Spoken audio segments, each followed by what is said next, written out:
대한민국의 온돌이 이렇게나 대단하다고. 여기 일본의 전시장에서 한 가족이 부둥켜 안고 눈물을 흘리고 있습니다. 그리고는 이내 어떤 한 장면을 보고는 경악을 금치 못하고 있는데요. 도대체 이들에게는 무슨 일이 있었던 걸까요? 안녕하세요. 저는 삿포로에 사는 일러스트레이터 사토 유키코입니다. 바로 우리 가족은 3대째 한국에 대한 안 좋은 감정을 가지고 있어요. 한국과는 절대 관계하지 말라. 는 할아버지의 유언이 가풍처럼 이어져 왔죠. 때문에 어린 시절부터 한국 물건은 집에 들이지 않는 것이 당연했고 한국 음식점 앞도 지나치지 않았답니다. 심지어 저희 어머니는 보수 정치인들에 관한 발언을 적극적으로 지지하시고 한국 관련 뉴스만 나와도 채널을 돌리셨죠. 게다가 명절 때마다 우리 집안의 자존심을 지키자 며 가족들에게 한국에 대한 이야기를 하시곤 했습니다. 그런 저희 집안 때문에 제 남편 켄지도 홋카이도 대학의 물리학 교수이지만 한국 연구진과의 협업은 항상 피해왔어요. 국제학회에서도 한국 연구자들과는 대화를 피하고 돌아오고는 했죠. 제 아들 켄타는 더했습니다. 학교에서 케이팝을 좋아한다는 친구를 멀리하는 것은 물론이고 급식에 김치가 나온 날에는 아예 밥을 먹지 않고 돌아오기도 했죠. 검도부 대회 때는 한국 선수들과 시합하는 것을 거부해서 문제가 된 적도 있었어요. 물론 저 역시 마찬가지였습니다. 일러스트레이터로 활동하면서 한국 출판사의 의뢰는 무조건 거절했고 디자인 공모전에서도 한국 기업이 주최하는 건 참가조차 하지 않았어요. 이런 우리 가족의 모습이 자랑스럽기까지 했죠. 하지만 그때는 전혀 몰랐습니다. 곧 한국이 저희 인생을 뒤엎을 것이라는 사실을 말이죠. 때는 겨울이었습니다. 눈으로 유명한 만큼 홋카이도의 겨울은 역시나 매우 추웠죠. 그날도 저는 창밖으로 눈보라가 휘몰아치는 것을 보며 작업실에서 코타츠에 몸을 묻은 채 태블릿 펜을 움직이고 있었습니다. 매년 겨울이면 이렇게 코타츠 속에 틀어박혀 작업을 하지만 올해는 전력난까지 겹쳐 난방 제한 권고가 내려졌기에 더욱 힘들더군요. 그나마 추위를 견딜 수 있는 유일한 방법인 코타츠는 우리 집의 자부심이었습니다. 어머니께서 일본 전통의 코타츠면 충분하다 고 늘 말씀하셨고 저 역시 동의했으니까요. 하지만 요즘 들어 이 자부심에 금이 가기 시작했습니다. 장시간 구부정한 자세로 작업을 하다 보니 허리가 아파서 밤잠을 설치는 날이 잦아졌거든요. 그보다 더 큰 문제는 켄타의 아토피예요. 중학교 검도부에서 땀을 흘리고 돌아온 켄타가 코타츠에 들어가면 땀에 젖은 몸과 눅눅한 이불이 만나 상태가 더 나빠지곤 합니다. 얼마 전에는 코타츠 이불을 들춰보다가 충격을 받았죠. 통풍이 안 되는 이불 속에 시커먼 곰팡이가 피어있는 걸 발견했으니까요. 엄마, 가려워. 너무 가려워서 못 참겠어. 매일 밤 켄타의 흐느낌 소리에 잠에서 깼습니다. 손톱으로 긁어 피가 난 팔과 다리, 벌겋게 부어오른 목덜미를 보고 있자면 가슴이 미어졌어요. 아침이면 이불과 잠옷에 피가 묻어있고 붉은 상처 자국이 온몸을 뒤덮고 있었습니다. 병원에서는 원인을 특정할 수 없다며 항히스타민제만 처방해 주었죠. 켄타의 아토피가 곰팡이 때문일 수도 있다는 생각이 들었지만 차마 어머니께 말씀드리지 못했습니다. 전기요금 고지서를 보며 한숨 짓는 켄지의 모습, 코타츠에서 나는 퀴퀴한 곰팡이 냄새, 그리고 밤마다 울며 긁어대는 켄타를 보고 있자면 우리의 고집이 과연 옳은 걸까 하는 의문이 들었어요. 지난주에는 켄타가 긁다가 피가 나서 응급실에 실려가기도 했죠. 오늘도 코타츠 속에서 작업을 하는데 켄타가 학교에서 돌아와 검은 도복 차림으로 들어섰습니다. 땀에 젖은 얼굴이 벌써 가려운지 극적이고 있었어요. 목 부분에 붕대가 살짝 보이고 손목의 붉은 상처는 아직도 아물지 않았습니다. 이대로는 안 되겠다는 생각이 들었습니다. 아들의 건강을 위해서라도 다른 대안을 찾아봐야 한다는 생각이 들었죠. 심지어 전기요금 고지서를 보니 작년보다 2배나 늘었더군요. 최악의 한파가 몰아치면서 전력 수요가 급증했다고 합니다. 뉴스에서는 전력 예비율이 5%도 안 된다며 비상이 걸렸다고 하더군요. 코타츠 온도를 낮추자니 추워서 견딜 수가 없고 그대로 두자니 전기요금이 감당이 안 될 지경이 되었습니다. 가장 큰 문제는 켄타의 상태는 날이 갈수록 나빠지고 있다는 것이었습니다. 검도부 활동이 끝나고 돌아오면 온몸이 땀으로 젖어 있는데 그대로 코타츠에 들어가 숙제를 하거든요. 습한 공기가 피부에 닿으면서 아토피는 더욱 심해지고 밤이면 온몸을 긁어대느라 잠도 제대로 못 이루고 있었으니까요. 이불을 자주 말리고 교체해도 소용이 없었습니다. 코타츠 틈새로 비집고 들어오는 찬 공기와 이불 속에 따뜻한 공기가 만나면서 생기는 습기를 막을 방법이 없으니까요. 곰팡이 냄새는 점점 심해지고 켄타의 아토피도 걷잡을 수 없이 악화되고 있었습니다. 이대로는 안 되겠다는 생각이 들었지만 대안을 찾기가 쉽지 않았어요. 집을 고치려면 어머니의 눈치를 봐야 했고 무엇보다 이 혹한의 겨울을 어떻게 나야 할지 해결책이 보이지 않았습니다. 물론 그때는 몰랐죠. 저희 가족을 인생을 뒤흔들 만한 일이 다가오고 있다는 것을 말입니다. 그러던 어느 날 아침, 우연히 눈에 들어온 신문 광고가 제 시선을 사로잡았습니다. 사포로 디자인 위크에서 지속 가능한 주거 특별전이 열린다는 내용이었죠. 평소라면 그냥 지나쳤을 텐데 켄타의 피투성이 손목을 붕대로 감아주며 밤을 지새운 직후라 유난히 눈에 들어왔어요. 혹시 켄타의 아토피에 도움이 될 만한 것이 있을까 하는 마음에 저는 이끌리듯 전시회를 찾았습니다. 입구에서 받은 팸플릿을 보니 친환경 난방 시스템,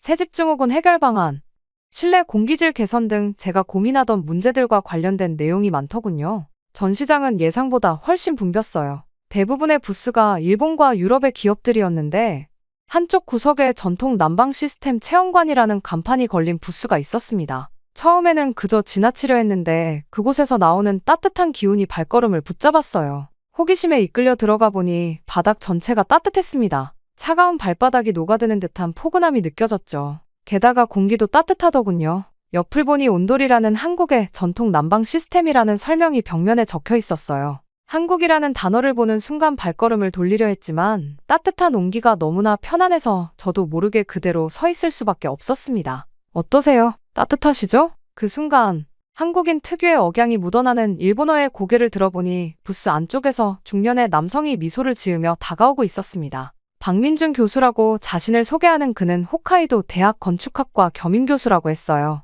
순간 거부감이 들었지만 발바닥을 통해 전해지는 따뜻함이 마음을 흔들었습니다. 이 난방 시스템의 가장 큰 특징은 자연스러운 통풍 구조예요.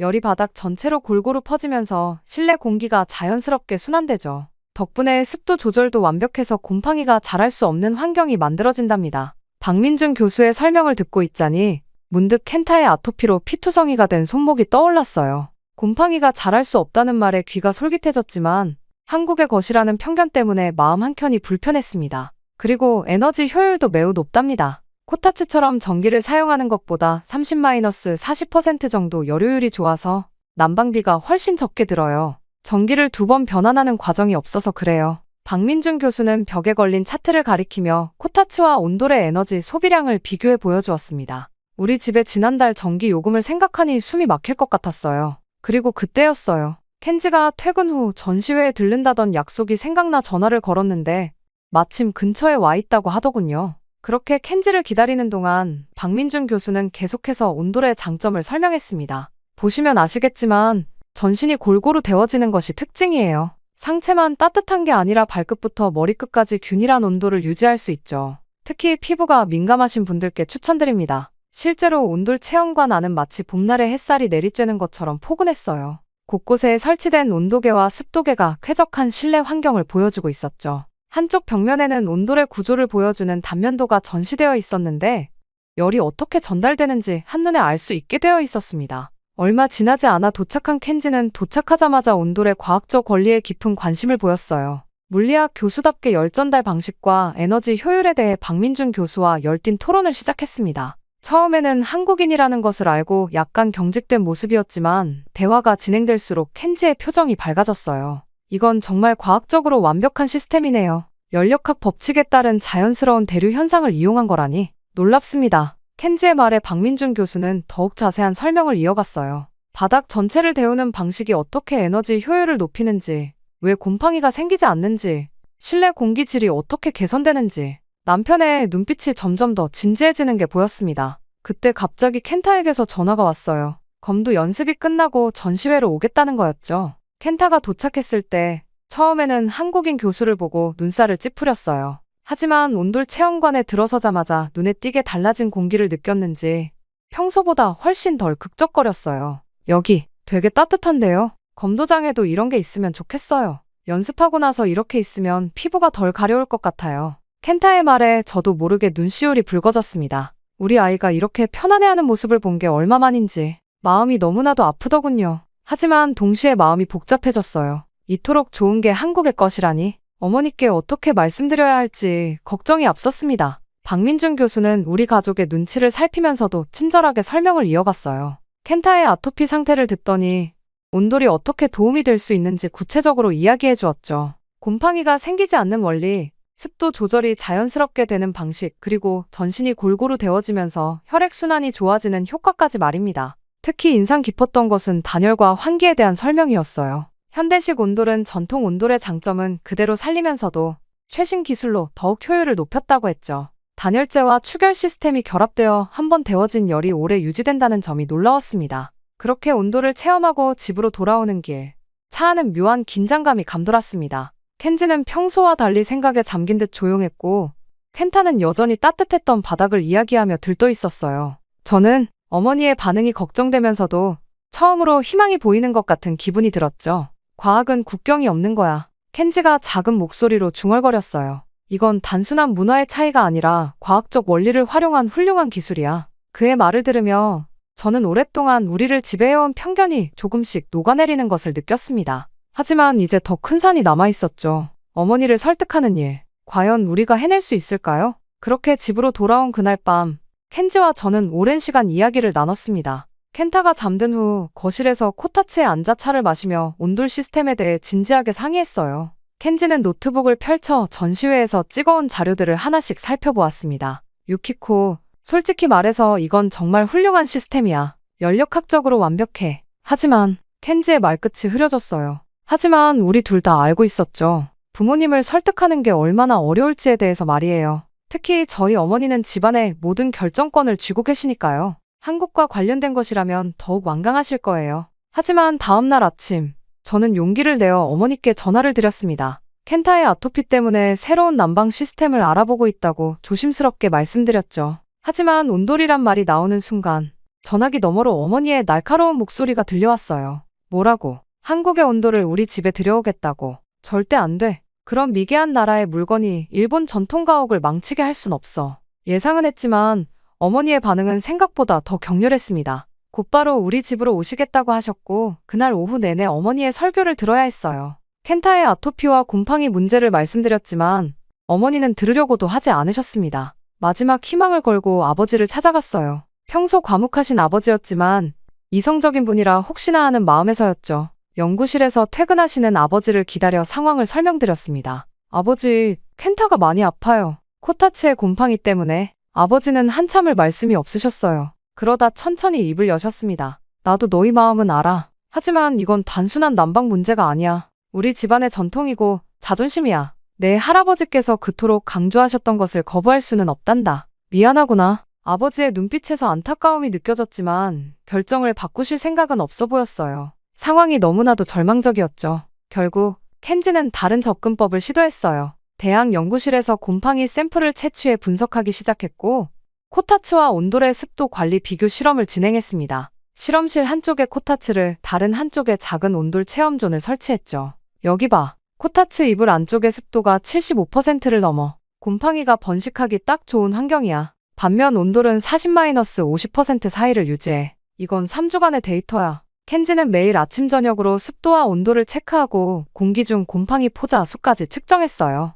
그래프는 명확한 차이를 보여줬죠. 게다가 일주일 동안 연구실에서 거의 살다시피 했어요. 코타츠 이불에서 채취한 곰팡이를 현미경으로 관찰하고 그것이 아토피에 미치는 영향을 연구했죠. 동료 교수들의 도움도 받아가며 자료를 수집했습니다. 이건 아스페르길루스라는 곰팡이야. 알레르기성 질환을 일으키는 주요 원인이 된다고 해. 켄타의 아토피가 악화된 이유를 알 것 같아. 연구 결과를 정리한 켄지는 건축학과 동료들 앞에서 프레젠테이션을 준비했어요. 박민준 교수도 초청했죠. 발표장에는 20여 명의 교수들이 모였고 켄지는 차분하게 설명을 이어갔습니다. 전통적인 코타츠와 현대식 온돌의 가장 큰 차이점은 습도 관리에 있습니다. 코타츠는 국소적인 열원으로 인해 이불 내부의 습도가 축적되는 반면 온돌은 바닥 전체가 고르게 가열되어 자연스러운 공기 순환이 일어납니다. 실험 결과 코타츠 환경에서는 3일 만에 곰팡이 콜로니가 형성되었지만 온돌 환경에서는 3주가 지나도 곰팡이가 발견되지 않았습니다. 프레젠테이션은 성공적이었어요. 여러 교수들이 켄지의 연구에 관심을 보였고 특히 의대 교수는 아토피 치료에 있어 실내 환경의 중요성을 강조하며 적극적인 지지를 보냈답니다. 하지만 그럼에도 불구하고 부모님의 반대는 여전했어요. 켄지가 연구 결과를 들고 설득하려 했지만 어머니는 학문적인 것과 가문의 전통은 별개 라며 완강하게 거부하셨죠. 아버지는 말없이 고개를 돌리셨고요. 오히려 켄지에게 너마저 한국 편을 들 거냐 며 서운해하셨어요. 결국 우리는 어려운 결정을 내려야 했습니다. 부모님 몰래 공사를 진행하기로 한 거예요. 박민준 교수님께 비밀리에 공사를 부탁드렸고 다행히 흔쾌히 받아들여 주셨답니다. 걱정 마세요. 최대한 조용히 진행하도록 하겠습니다. 무엇보다 켄타 군의 건강이 중요하니까요. 공사는 예상보다 순조롭게 진행됐어요. 박민준 교수님이 소개해준 한국인 기술자들의 숙련된 솜씨에 켄지도 감탄했죠. 특히 전통 가옥의 구조를 해치지 않으면서도 현대적 설비를 설치하는 기술이 인상적이었답니다. 그 과정에서 가장 신기했던 것은 켄타의 변화였습니다. 처음에는 한국인 기술자들을 경계하던 아이가 어느새 공사 현장에서 스케치북을 들고 있더군요. 기술자들의 섬세한 손길을 그림으로 담아내는 모습이 인상적이었어요. 엄마, 이거 봐요. 한국 전통 건축이 일본 건축이랑 비슷한 부분이 많대요. 기둥을 세우는 방법도 그렇고요. 이렇게나 공통점이 많은데 이제껏 우리가 미워한 게 잘못된 걸까요? 켄타는 계속해서 매일매일 새로운 발견을 했어요. 한국 전통 건축의 처마 구조가 비와 햇빛을 조절하는 원리, 기둥과 볼을 결합하는 방식, 창호의 구조까지. 심지어 기술자들에게 직접 질문도 하기 시작했죠. 그렇게 공사가 절반쯤 진행됐을 때 뜻밖의 손님이 찾아왔습니다. 이웃집 사카이 씨였죠. 평소 어머니와 친하신 분이라 가슴이 철렁했는데 뜻밖의 말씀을 하시더군요. 실은 나도 몰래 설치했어요. 작년 겨울에. 덕분에 요즘 전기세도 많이 절약되고 특히 류마티스 통증이 많이 좋아졌답니다. 사카이 씨의 말씀에 저희는 큰 용기를 얻었어요. 온도를 사용하는 집이 우리만이 아니었던 거죠. 이미 많은 이웃들이 조용히 변화를 받아들이고 있었던 겁니다. 그렇게 공사는 예정대로 진행됐고 어느새 마무리 단계에 접어들었어요. 이제 남은 건 부모님께 이 사실을 알리는 일뿐이었죠. 켄지와 저는 매일 밤 어떻게 말씀드릴지 고민했답니다. 과학적 사실에 기반해서 설명드리면 어떨까요? 박민준 교수가 제안했어요. 켄타 군의 건강이 개선된 결과를 보여드리는 거예요. 우리는 그렇게 또 한 번의 큰 시험대 앞에 서게 되었습니다. 부모님께 이 모든 것을 어떻게 설명드려야 할지, 그리고 두 분의 분노를 어떻게 감당해야 할지. 하지만 이제 돌이킬 수는 없었어요. 켄타의 건강을 위해 우리는 이 선택이 옳다고 믿었으니까요. 그리고 시간이 흘러 마침내 공사가 끝났습니다. 이제 부모님께 말씀드려야 할 순간이었죠. 켄지와 상의 끝에 저희는 부모님을 저녁 식사에 초대드리기로 했답니다. 그리고 대망의 날, 어머니와 아버지께서 현관문을 열고 들어서시는 순간 두 분의 표정이 달라지는 게 보였어요. 이상하네. 날씨가 이렇게 추운데 집안이 따뜻하구나. 아버지께서 먼저 입을 여셨어요. 현관을 들어서자마자 느껴지는 온기에 의아해하시는 눈치였죠.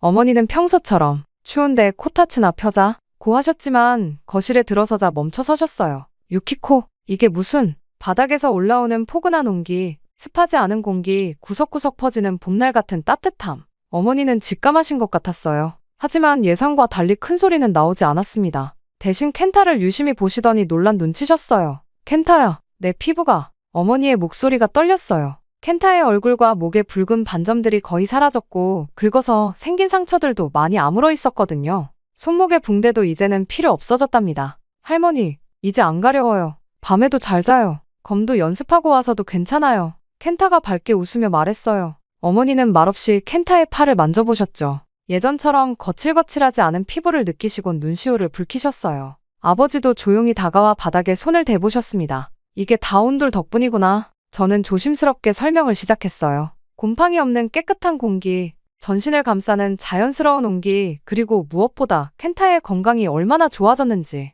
켄지도 연구 결과를 보여드리며 과학적으로 설명했죠. 게다가 제 작업실도 완전히 달라졌어요. 더 이상 코타츠에 구부정하게 앉아있을 필요가 없어졌거든요. 바닥 전체가 따뜻해서 자유롭게 자세를 바꿔가며 작업할 수 있답니다. 허리 통증도 많이 좋아졌고요. 실은 제가 요즘 작업 시간이 늘었어요. 전에는 추워서 또 허리가 아파서 자주 쉬었는데 이제는 훨씬 편하게 일할 수 있거든요. 그리고 무겁게 옷을 겹쳐 입지 않아도 되고요. 어머니는 여전히 말씀이 없으셨어요. 대신 이불을 가져오셔서 바닥에 깔고 앉아보셨죠. 그리고는 오랫동안 그 자리에 계셨답니다. 아버지도 옆에 앉으시더니 책을 읽던 켄타의 머리를 쓰다듬어 주셨어요. 그때였어요. 갑자기 현관 초인종이 울렸는데 이웃집 미야모토 할머니였어요. 정전이 되어 너무 춥다고 하시면서 잠시 있다 가도 되냐고 하시더군요. 그 뒤로 또 다른 이웃들도 하나둘 찾아오기 시작했어요. 아이고, 여기는 정말 따뜻하네요. 마치 봄이 온 것 같아요. 그렇게 우리 집은 어느새 이웃들의 피난처가 되었어요.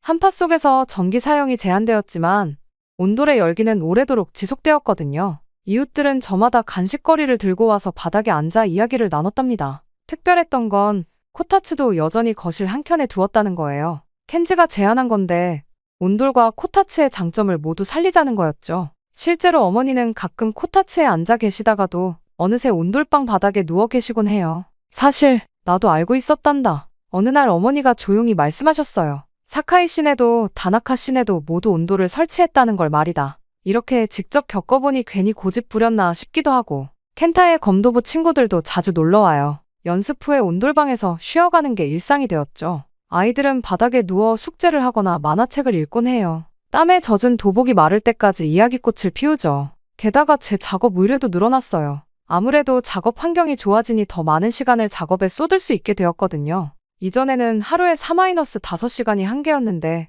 지금은 8시간 이상 작업해도 허리가 아프지 않답니다. 태블릿도 습기 없는 환경 덕분에 관리하기가 훨씬 수월해졌고요. 무엇보다 자유롭게 자세를 바꿔가며 작업할 수 있다는 게 큰 장점이에요. 켄타의 변화는 더욱 극적이었어요. 병원에서도 놀랄 정도로 아토피가 호전되었거든요. 피부과 선생님께서 무슨 일이 있었냐 고 물으실 정도였어요. 이제는 검도 연습을 마치고 돌아와도 샤워만 하면 되죠. 더 이상 연고를 바르거나 밤새 극적거리지 않았어요. 게다가 저희 가족의 일상도 완전히 달라졌습니다. 예전에는 각자 자기 방에서 시간을 보내거나 코타츠 주변에 불편하게 모여 앉아 있었는데 이제는 달라졌죠. 온돌방 덕분에 어디든 편하게 앉아서 이야기를 나눌 수 있었거든요. 거실은 이제 우리 가족의 진정한 휴식 공간이 되었어요. 한쪽에는 여전히 코타츠가 있어서 어머니가 좋아하시는 전통적인 분위기도 살렸죠. 다른 쪽은 넓은 온돌마루가 펼쳐져 있어서 가족들이 자유롭게 앉거나 눕거나 할 수 있어요. 덕분에 모이는 시간도 훨씬 많아졌죠.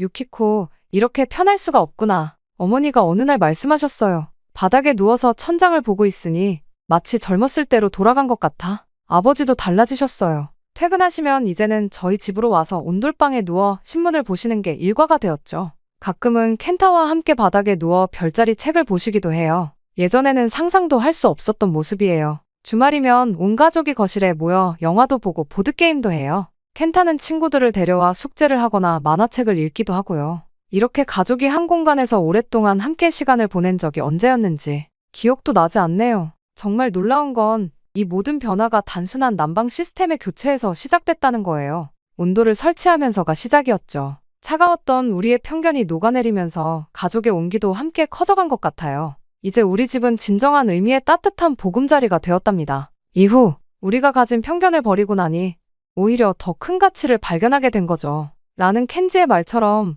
우리 가족의 변화는 이제 큰 반향을 일으키고 있었습니다. 켄지의 연구는 예상보다 더 큰 주목을 받았어요. 대학 연구소에서는 3개 연구실이 공동으로 대규모 프로젝트를 시작했어요. 1000가구를 대상으로 하는 대규모 조사였죠. 코타츠 사용 과정과 온돌 설치 과정의 실내 환경을 비교하는 내용이었어요. 온돌 설치 과정의 경우 실내 곰팡이 포자 수가 평균 82% 감소했어요. 특히 아토피나 천식이 있는 거주자의 85%가 증상 완화를 경험했다는 데이터가 나왔죠. 연구 발표회장은 발 디딜 틈이 없었습니다. 의대, 건축학과, 환경공학과 교수들이 모두 모였거든요. 질문이 쏟아졌죠. 전기 사용량은 어떤가요? 일본 전통 가옥 구조에 미치는 영향은요? 장기적인 건강 효과는 어떻게 측정하실 계획인가요? 켄지는 차분하게 설명했어요. 전기 사용량은 평균 43% 감소, 전통 가옥의 구조는 오히려 더 견고해졌다는 조사 결과도 있었답니다. 켄타도 학교에서 큰 활약을 했어요. 보건 수업 발표를 준비하면서 아버지의 연구 자료를 바탕으로 직접 파워포인트도 만들고 자신의 아토피 치료 과정을 사진으로 정리했죠.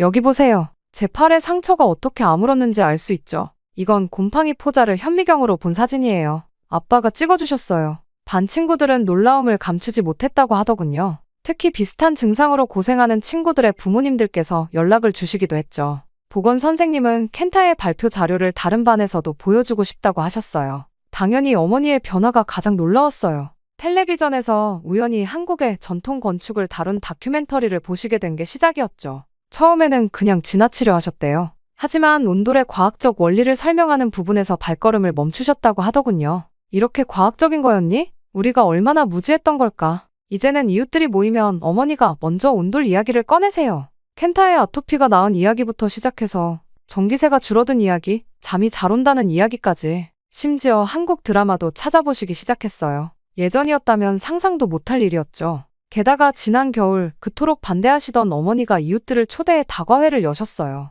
온돌방에 앉아 한국 전통차를 마시며 이야기꽃을 피우시더군요. 어머니의 말씀이 아직도 귓가에 맴돌아요. 우리가 고집을 부린 게 아니라 편견에 사로잡혀 있었던 거구나. 이제야 알겠어. 켄지의 연구는 이제 전국적인 프로젝트가 되어가고 있어요. 30개 대학, 50개 병원이 참여하는 대규모 연구로 발전했죠. 켄타는 이제 당당하게 말해요. 우리 집의 온돌이 사람들을 돕고 있대요. 정말 자랑스러워요. 따뜻한 온기가 녹인 건 단순히 추위만이 아니었던 것 같습니다. 우리의 차가운 편견도 굳어있던 생각도 모두 따뜻하게 녹여버렸거든요. 이제 우리 동네에서는 한국의 온돌이 겨울철 필수품이 되었으니까요. 그렇게 시간이 흘러 겨울이 다시 찾아왔습니다. 1년 전 우리 가족의 작은 변화로 시작된 이야기는 이제 홋카이도 전역으로 퍼져나갔어요. 삿포로 시내에만 300여 가구가 온돌 시스템을 설치했다고 하네요. 특히 아토피나 호흡기 질환으로 고생하는 가정에서 많이 찾았답니다. 그리고 이번에 제가 쓴 에세이가 출간되었어요. 처음에는 그저 일기처럼 써내려간 글이었는데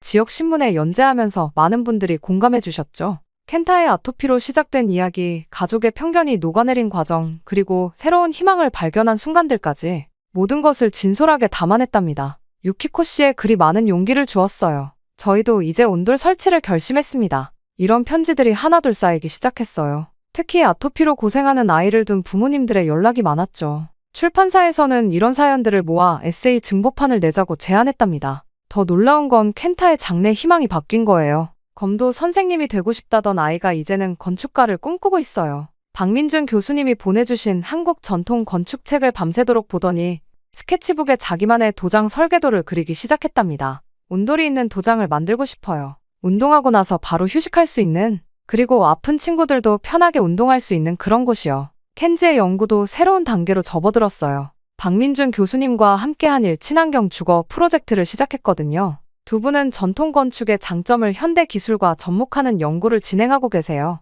특히 온돌의 원리를 응용한 새로운 난방 시스템 개발에 집중하고 계시죠. 우리가 미처 몰랐던 선조들의 지혜가 이렇게나 과학적이었다니 앞으로가 더 기대됩니다. 켄지의 말처럼 이제 온돌은 의료계에서도 공식적으로 인정받고 있어요. 홋카이도 의사회에서는 건강 주거, 환경 가이드라인에 온돌 시스템을 필수 항목으로 포함시켰답니다. 아토피 환자들의 성공 사례가 쌓이면서 피부과와 소아과에서도 적극적으로 추천하고 있죠. 어머니도 이제는 완전히 달라지셨어요. 한국 드라마를 보시다가 문득 이런 말씀을 하시더군요. 저기 보이는 집도 온돌이 있을까? 우리처럼 따뜻하게 지내고 있겠지? 우리 집은 이제 작은 문화 교류의 장이 되었어요. 한국에서 오신 분들, 온돌에 관심 있는 이웃들, 아토피로 고민하는 부모님들, 매주 다양한 분들이 찾아오시죠. 이야기를 나누다 보면 어느새 밤이 깊어지곤 해요. 특히 기억에 남는 건 지난주에 있었던 일이에요. 박민준 교수님이 한국의 건축학도들을 데리고 오셨는데 켄타가 직접 나서서 우리 집을 소개했답니다.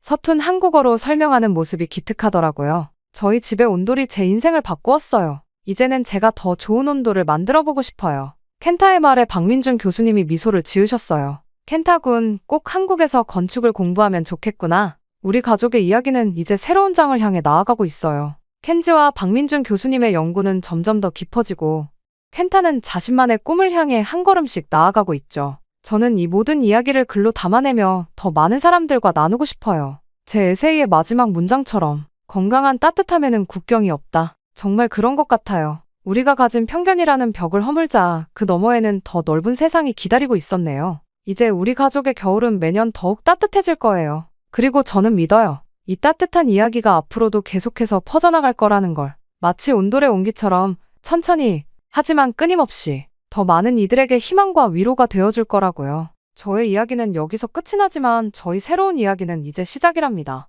저희 가족을 바꿔준 한국의 온돌에게 감사함을 전하며 저희 이야기는 여기서 마치겠습니다. 지금까지 저희 이야기를 들어주셔서 감사합니다. 여기 영국의 초엘리트 특파원 출신인 에밀리가 있습니다. 그녀는 한국으로 인해 자신의 커리어가 다 망가져버렸다며 한국 이야기만 나오면 침을 뱉으면서 그딴 나라는 없어져야 한다고 다짜고짜 욕을 했다고 합니다. 한국을 피하기 위해 유럽으로 파견을 간 에밀리는 그곳에서 한국인으로 보이는 남자아이를 만난 것도 모자라 그 남자아이에게 충격적인 이야기를 들어버려서 몇 년 동안이나 그 파견 지역을 벗어날 수 없었다고 하는데요. 그녀에게 도대체 무슨 일이 있었던 걸까요? 바로 사연 들어보겠습니다. 안녕하세요. BBC 특파원 에밀리 로즈입니다. 처음부터 쉽게 할 이야기는 아닌 것 같지만 저는 한국을 정말 싫어했던 사람이었습니다. 그러나 지금 변한 제 모습을 보며 동료들은 제가 변했다고 해요. 냉철했던 전쟁 특파원이 이제는 매일 아침 김치찌개 냄새를 그리워한다고요. 그도 그럴 것이 제가 한때는 동양에서 오는 모든 것들을 경계하고 거부했던 사람이었거든요.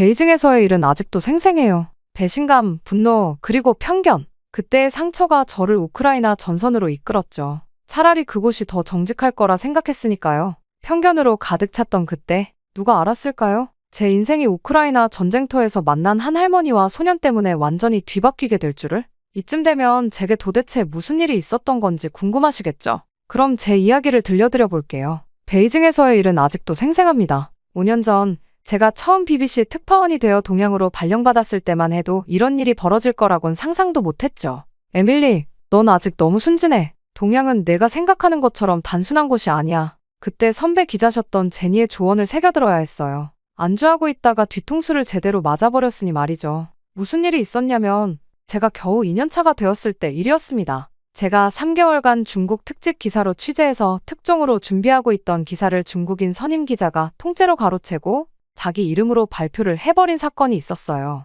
그런 수모를 당했는데도 저는 그저 실수련이 했어요. 그 중국인 기자에게 항의를 하러 갔죠. 그런데 돌아온 건 차갑기 이를 데 없는 비웃음이었습니다. 서양 여자가 동양을 이해할 순 없어. 내가 아무리 취재를 해도 이 사건의 진정한 의미는 절대 파악하지 못할 거야. 넌 중국인이 아니잖아? 그 말을 듣는 순간 제 안에서 뭔가가 무너져 내렸습니다. 자존심이었을까요?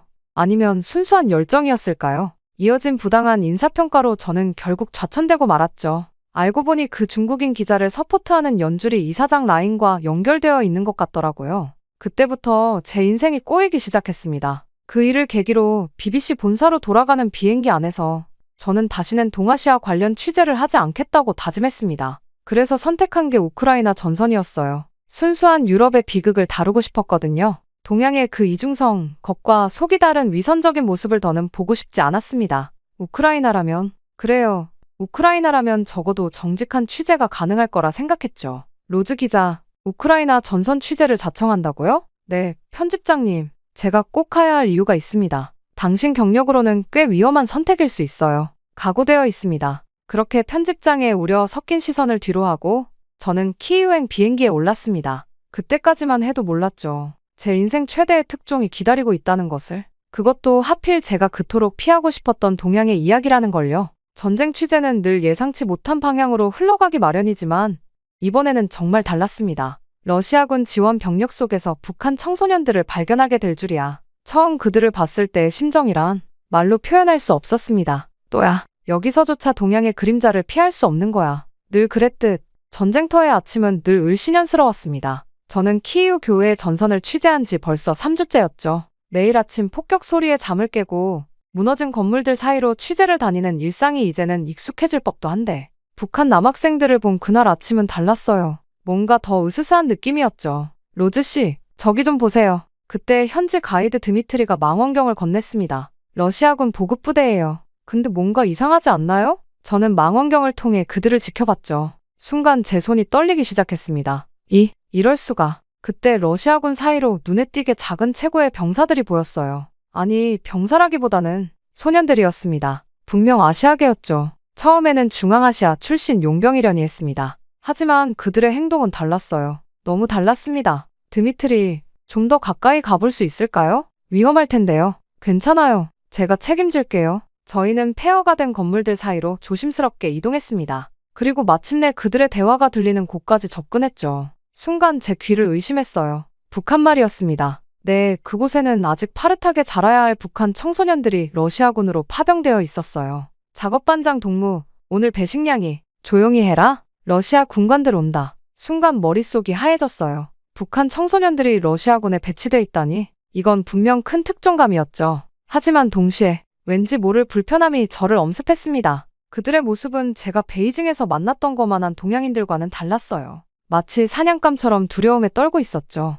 가장 어려 보이는 소녀는 고작 15살 정도로 보였습니다. 이건 단순한 전쟁 취재가 아니에요. 제 입에서 절로 나온 말이었죠. 며칠 동안 저는 잠도 제대로 이루지 못했습니다. 취재 수첩에는 계속해서 같은 질문만 맴돌았어요. 왜 북한은 미성년자들을 전쟁터로 보내는 걸까? 러시아는 이 사실을 알고 있을까? 이들은 자발적으로 온 걸까? 아니면 저는 반드시 답을 찾아야 했습니다. 하지만 그때는 몰랐죠. 이 취재가 저를 얼마나 깊은 곳으로 이끌게 될지, 그리고 제 편견의 벽을 완전히 무너뜨릴 한 소년을 만나게 될 거라는 것도요. 드미트리의 다음 한마디가 모든 것을 바꿔놓았습니다. 로즈 씨, 방금 제보가 들어왔어요. 그들 중 한 명이 탈출했다고 합니다. 탈출이요? 드미트리의 말에 저도 모르게 목소리가 높아졌습니다. 네, 마을 외곽에 있는 한국인 할머니 집으로 도망쳤대요. 놀랍게도 그쪽에서 연락이 왔습니다. 순간 제 머릿속이 복잡해졌어요. 한국인이라 베이징에서의 기억이 스쳐 지나갔죠. 또 다른 함정일까? 하는 의심이 들었습니다. 북한 청소년이 한국인에게 도움을 받는다는 게, 심지어 전쟁터에서 그런 일이 일어났다는 게 믿기지 않았거든요. 저는 의심스러운 마음에 또다시 물었습니다. 드미트리, 그 제보 확실한 거예요? 제가 아는 믿을 만한 현지인의 연락입니다. 그 할머니는 마을에서 꽤 오래 산 분이래요. 한식당도 하고 계시고. 순간 한숨이 나왔어요. 제 머릿속엔 수많은 의문이 교차했습니다. 왜 하필 한국인 할머니일까? 이게 다 설계된 거라면? 혹시 북한에서 짜고 치는 고스톱은 아닐까? 하지만 동시에 그 어린 병사들의 공포에 질린 눈빛이 자꾸 떠올랐죠. 위치가 어디죠? 마을에서 좀 떨어진 곳이에요. 차로 1시간 정도. 지금 당장 갈 수 있나요? 네? 지금이요? 해가 곧 저물 텐데. 그때 드미트리의 놀란 표정이 보였습니다. 사실 저도 제가 왜 그렇게 급하게 나섰는지 모르겠어요. 평소에 저였다면 분명 더 신중하게 접근했을 텐데 취재할 가치가 있을 것 같아서요. 마치 제 자신을 설득하듯 말했죠. 그렇게 저는 드미트리와 함께 출발했어요. 폭격으로 엉망이 된 도로를 따라 차가 흔들렸습니다. 창밖으로는 전쟁의 흔적들이 스쳐 지나갔어요. 마을이 가까워질수록 제 심장은 자꾸 빨라졌죠. 사실 그 할머니가 마을에서 좀 유명하시대요. 드미트리가 운전하면서 말을 이어갔습니다. 전쟁통에도 한식당을 계속 열어두셨거든요.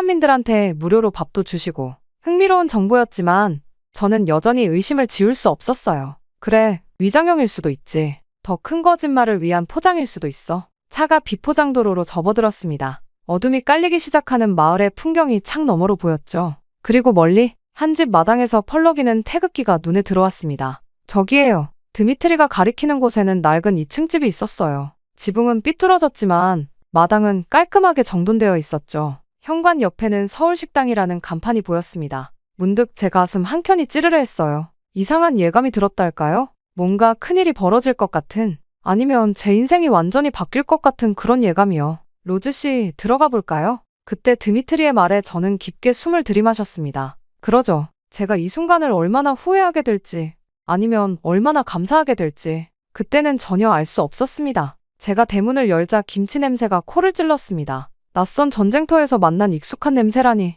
묘한 기분이었죠. 어서 오세요. 문가에 서 있던 할머니가 한국말로 인사하셨습니다. 나이가 지긋해 보이셨어요. 검은 치마에 앞치마를 두르신 모습이 어쩐지 제가 텔레비전에서 보았던 한국 시골 할머니들과 똑같았죠. 안녕하세요. BBC 특파원 에밀리 로즈입니다. 제가 영어로 인사했더니 할머니가 빙그레 웃으셨어요. 아이고, 우리 손님 왔는데 밖에서 이러고 있음 쓰나? 어서 들어와요. 서툰 영어였지만 그 목소리에 담긴 따뜻함은 고스란히 전해졌습니다. 그렇게 식당 안으로 들어서자 더 진한 김치찌개 냄새가 풍겼어요. 구석 테이블에서는 러시아노인 몇 분이 식사를 하고 계셨죠. 전쟁통에도 이렇게 평화로운 공간이 있다니. 할머니, 말을 꺼내려는 제 입을 할머니가 손짓으로 막으셨어요. 나중에 얘기해요. 먼저 이거나 먹어봐요. 어느새 제 앞에는 뜨거운 김치찌개와 밥이 놓여 있었습니다. 취재하러 왔다고 했는데 이게 뭔가요? 베이징에서의 경험이 떠올라 경계가 되살아났죠.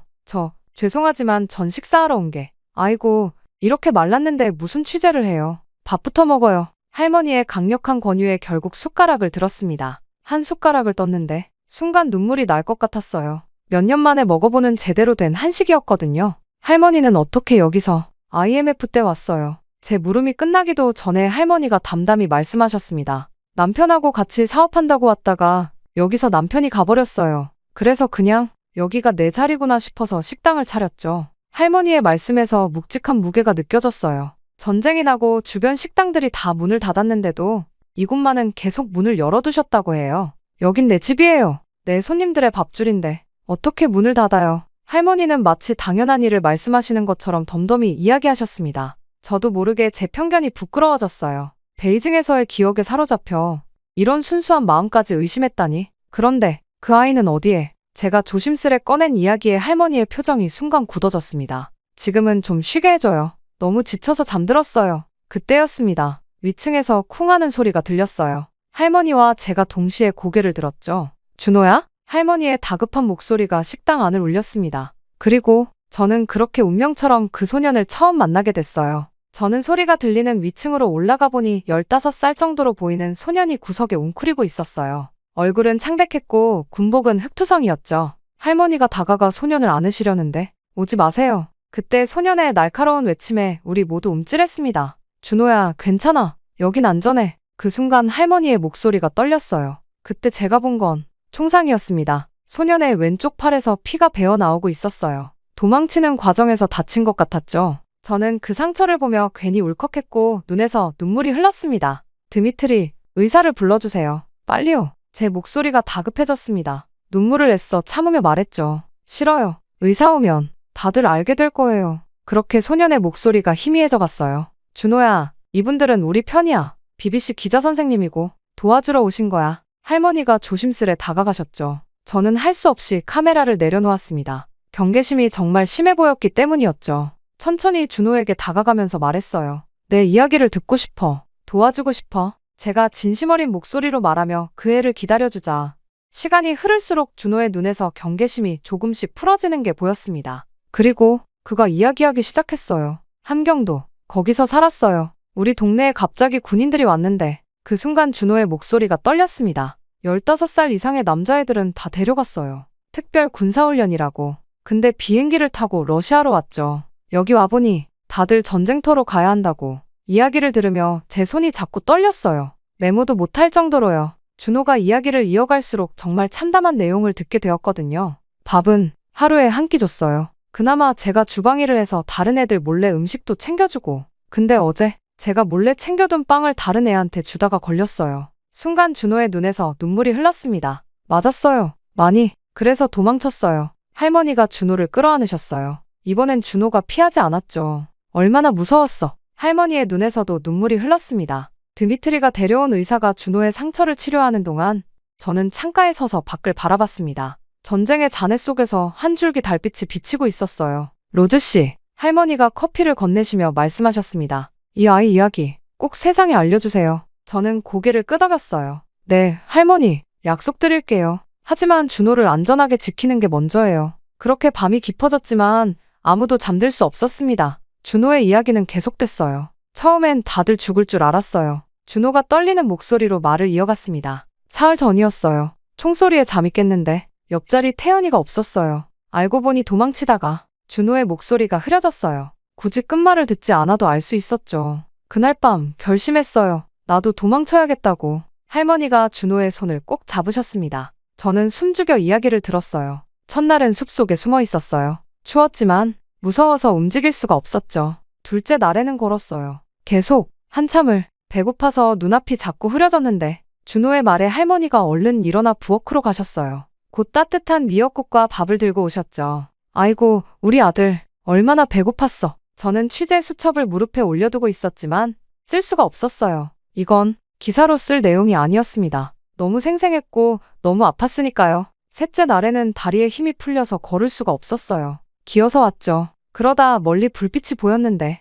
준호가 창밖을 바라봤어요. 할머니의 마당에 걸린 태극기가 달빛에 희미하게 보였죠. 저게 보였어요. 태극기가 우리나라 국기라는 걸 알았거든요. 북한에서도 배웠으니까 남한 사람들이 쓰는 거라고. 그래서 기어서라도 왔다는 거지? 할머니의 목소리가 떨렸습니다. 네, 혹시나 하는 마음으로. 그리고 여기 와보니 할머니가 계시던. 갑자기 밖에서 차 엔진 소리가 들렸어요. 우리 모두 긴장했죠. 드미트리, 확인해주세요. 제가 작은 목소리로 말했습니다. 창밖을 내다보니 군용 트럭이 마을 입구에 들어서고 있었어요. 수색이 시작된 걸까요? 이러다가 들킬 수 있어요. 저 때문에 할머니도 위험해질 거예요. 준호가 덜덜 떨며 말했습니다. 그때 할머니가 단호하게 말씀하셨어요. 괜찮아. 여기는 내 집이야. 아무도 못 들어와. 할머니는 재빨리 움직이셨습니다. 준호의 군복을 벗기고 평상복으로 갈아입히셨어요. 피 묻은 옷은 부엌 아궁이에 넣어 태우셨고요. 이제부터 넌 내 손자야. 서울에서 놀러온 우리 준호. 알겠지? 할머니의 목소리에는 이상한 힘이 있었어요.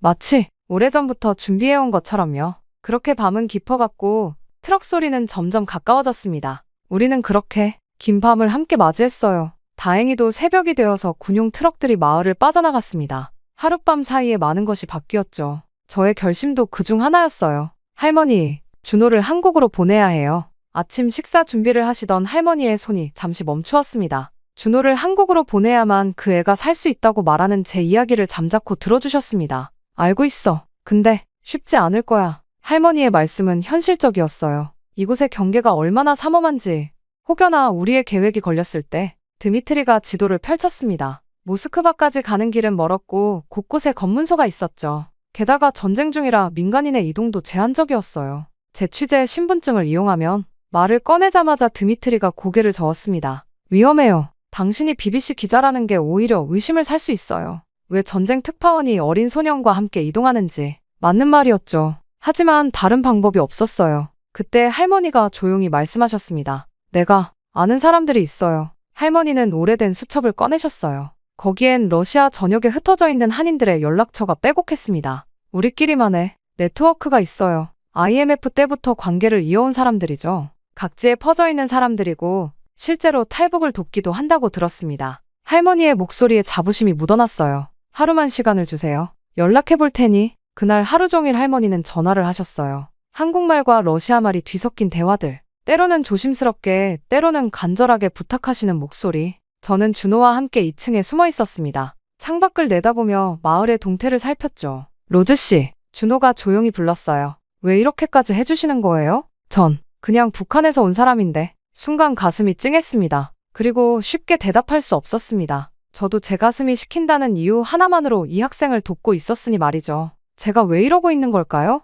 특종을 위해서? 아니면 양심 때문에? 준호야, 널 처음 봤을 때 알았어. 내가 그냥 북한에서 온 누군가가 아니라는 걸. 넌 그저 집으로 돌아가고 싶은 15살 소년일 뿐이야. 그때 준호의 눈에 눈물이 고였어요. 저녁이 되자 할머니가 2층으로 올라오셨습니다. 표정이 밝으셨어요. 길이 열렸어요. 내일 새벽에 출발하면 돼요. 그때 할머니는 계획을 설명하셨습니다. 모스크바까지 가는 동안 5곳에서 도움을 받을 수 있다고 해요. 모두 할머니가 아는 한인들이었죠. 근데 문제가 하나 있어요. 할머니가 잠시 망설이셨어요. 첫 번째 검문소가 제일 까다로워요. 거기만 통과하면 되는데. 드미트리가 손을 들었습니다. 제가 좋은 생각이 있어요. 우리 모두 드미트리를 바라봤어요. 그의 제안은 아주 위험하면서도 기발했습니다. 전쟁 특파원이 현지 음식 문화를 취재한다고 하면 어떨까요? 러시아, 한국 음식 문화 교류 같은. 할머니의 식당을 다큐멘터리로 찍는다고 하고요. 순간 모두의 눈이 반짝였어요. 할머니의 서울 식당은 이미 이 지역에서 꽤 유명했으니까요.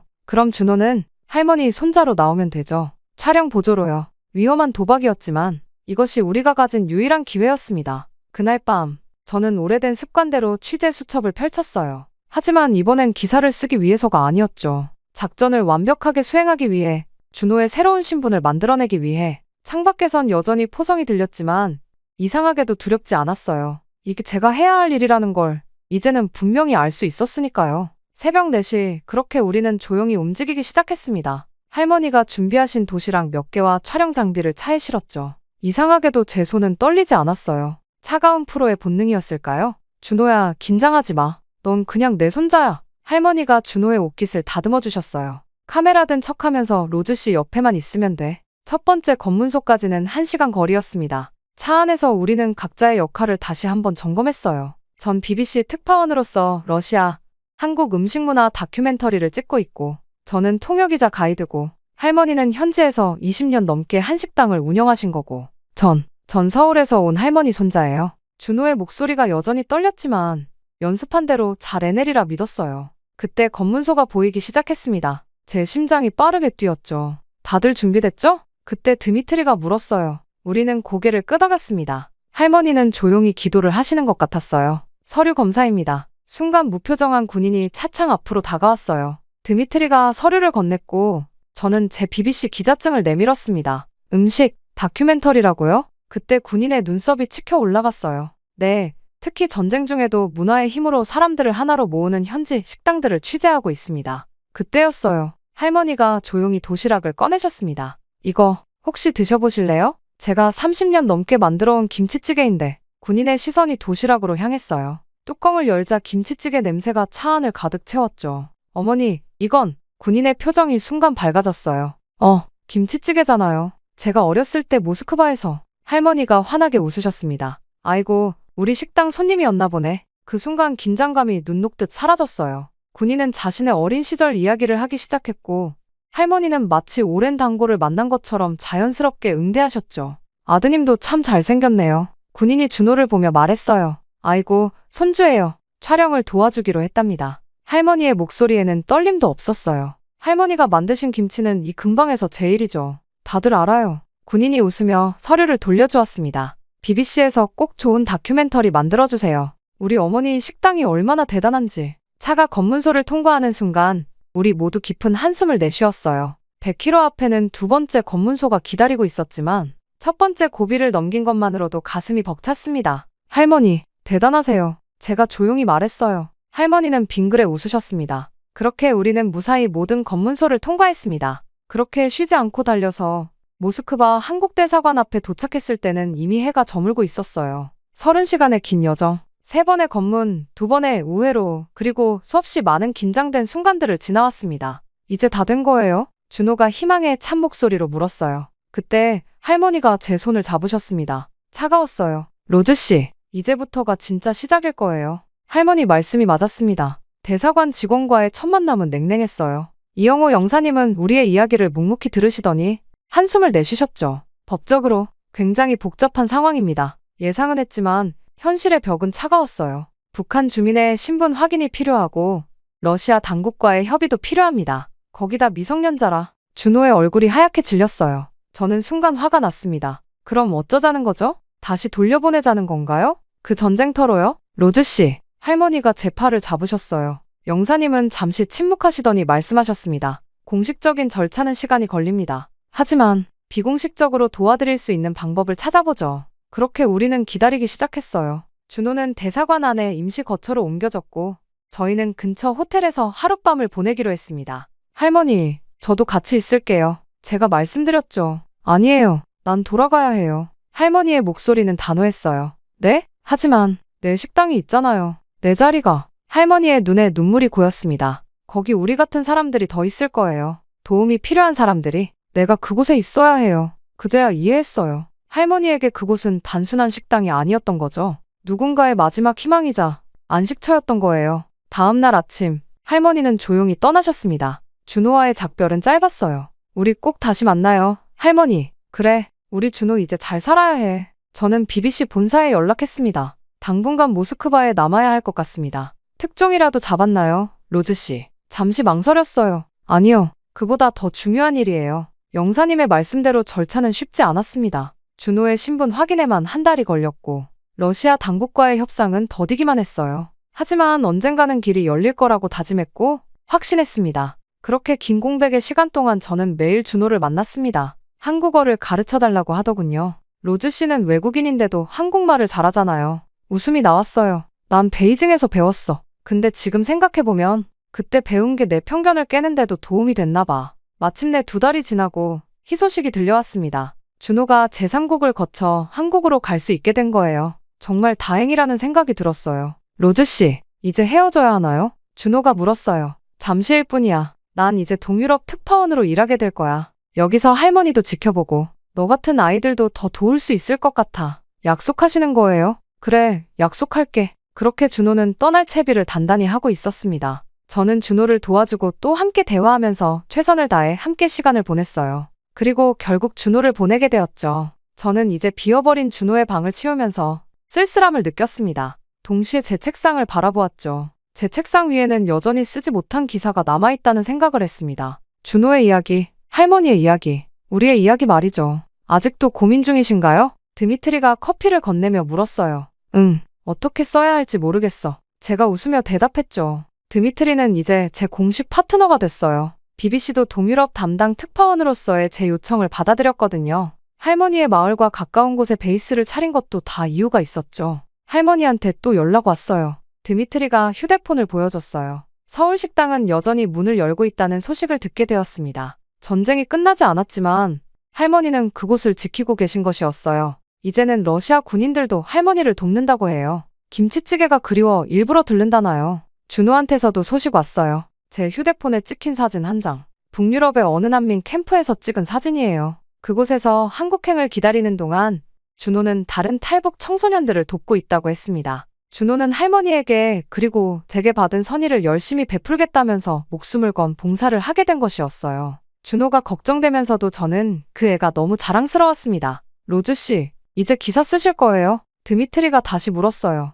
고개를 저었습니다. 아니, 아직은 아닌 것 같아. 왜냐하면 이 이야기는 아직 끝나지 않았으니까요. 매주 한두 명씩 할머니의 식당을 찾아오는 아이들이 있고 그들의 이야기도 우리 이야기의 한 부분이 될 테니까요. 자, 이제 출발할까요? 그때 드미트리가 취재를 가기 위해 카메라를 들었어요. 그래, 새로운 이야기를 찾으러 가자. 오늘도 저는 특파원 에밀리 로즈는 작은 진실을 찾아 나선다는 다짐을 하며 발걸음을 옮겼습니다. 저는 이곳에서 있었던 일과 한국인 할머니께 받은 따뜻한 온정을 되돌아보았습니다. 베이징에서의 상처로 한국이란 나라를 애써 외면했던 제가 이제는 매일 아침 김치찌개 냄새를 그리워합니다. 제 책상 한켠에는 할머니가 끓여주신 마지막 김치찌개 사진이 놓여 있어요. 전쟁의 포연 속에서도 그렇게 선명했던 그 붉은 빛깔이 이제는 제게 희망의 색이 되었습니다. 전쟁 취재 중 만난 한국은 제가 알던 모든 편견을 부숴버렸어요. 차가운 이해관계가 아닌 따뜻한 정이 있었고 겉과 속이 다른 위선이 아닌 진심 어린 용기가 있었죠.